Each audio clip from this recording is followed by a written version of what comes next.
सीतारामचंद्राभ्याम नमः। श्रीमद् वाल्मीकि रामायण अयोध्या कांड 101वां सर्ग। श्री राम का भरत से वन में आगमन का प्रयोजन पूछना, भरत का उनसे राज्य ग्रहण करने के लिए कहना और श्री राम का उसे अस्वीकार कर देना। लक्ष्मण सहित श्री रामचंद्र जी ने अपने गुरु भक्त भाई भरत को अच्छी तरह समझाकर अथवा उन्हें अपने में अनुरक्त जानकर उनसे इस प्रकार पूछना आरंभ किया। भाई, तुम राज छोड़कर बलकल कृष्ण मृग चर्म और जटा धारण करके जो इस देश में आए हो, इसका क्या कारण है? जिस निमित्त से इस वन में तुम्हारा प्रवेश हुआ है, यह मैं तुमसे तुम्हारे मुंह से सुनना चाहता हूँ। तुम्हें सब कुछ साफ साफ बताना चाहिए। ककुतस्थ वंशी महात्मा श्री रामचंद्र जी के इस प्रकार पूछने पर भरत ने बलपूर्वक आंतरिक शोक को दबा पुनः हाथ जोड़कर इस प्रकार कहा। आर्य, हमारे महाबहु पिता अत्यंत दुष्कर कर्म करके पुत्र शोक से पीड़ित हो हमें छोड़कर स्वर्ग लोक को चले गए।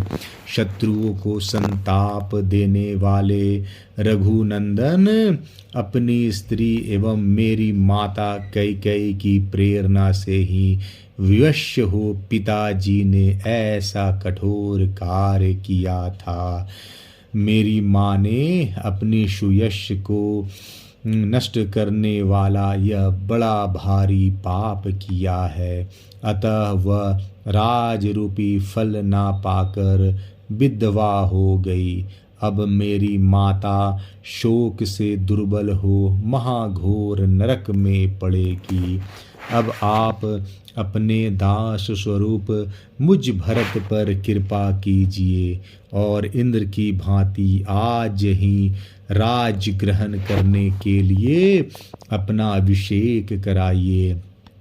ये सारी प्रकृतियां, प्रजा आदि और सभी विधवा माताएं आपके पास आई हैं। आप इन सब पर कृपा करें।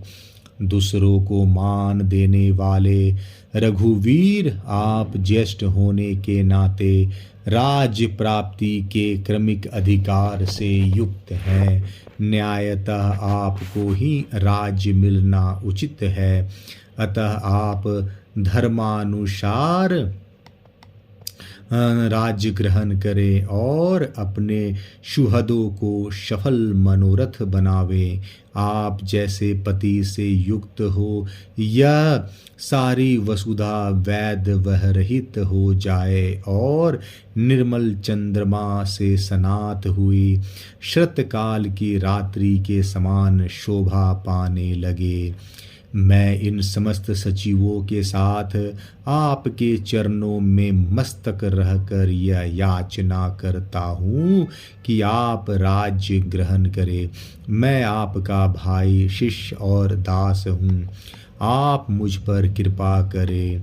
पुरुष सिंह, यह सारा मंत्रिमंडल अपने यहाँ कुल परंपरा से चला आ रहा है।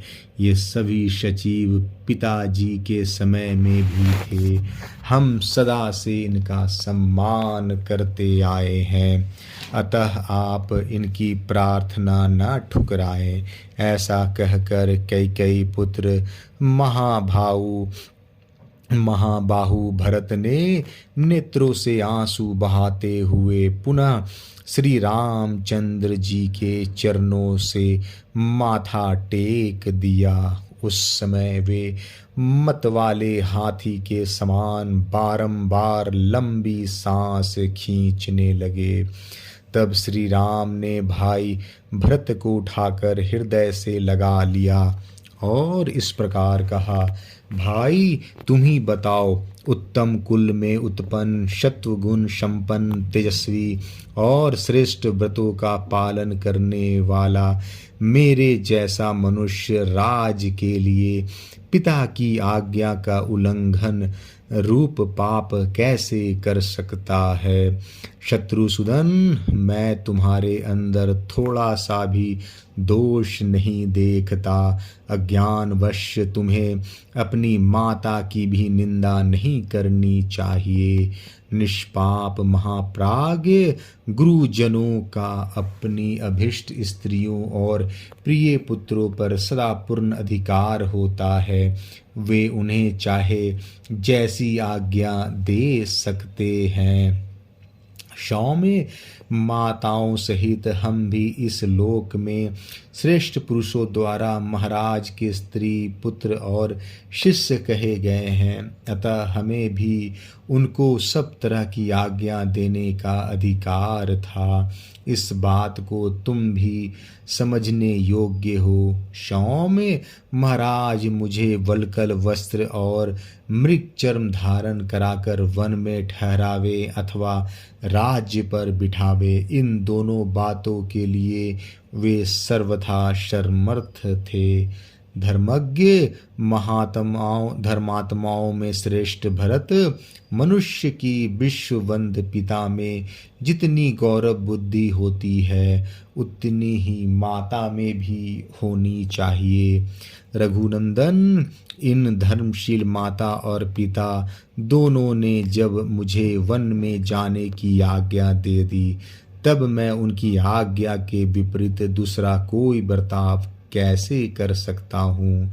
तुम्हें अयोध्या में रहकर समस्त जगत के लिए आदरणीय राज्य प्राप्त करना चाहिए और मुझे वल्कल वस्त्र धारण करके दंडकारण्य में रहना चाहिए, क्योंकि महाराज दशरथ बहुत लोगों के सामने हम दोनों के लिए इस प्रकार पृथक पृथक दो आज्ञाएं देकर स्वर्ग को सिधारे हैं। इस विषय में लोक गुरु धर्मात्मा राजा ही तुम्हारे लिए प्रमाणभूत हैं। उन्हीं की आज्ञा तुम्हें माननी चाहिए और पिता ने तुम्हारे हिस्से में जो कुछ दिया है उसी को तुम्हें यथावत रूप से उपभोग करना चाहिए। सौम्य 14 वर्ष तक दंड कारण में रहने के बाद ही महात्मा पिता के दिए हुए राजभाग का मैं उपभोग करूँगा। मनुष्य लोक में सम्मानित और देवराज इंद्र के तुल्य तेजस्वी मेरे महात्मा पिता ने मुझे जो वनवास की आज्ञा दी है उसी को मैं अपने लिए परम हितकारी समझता हूँ।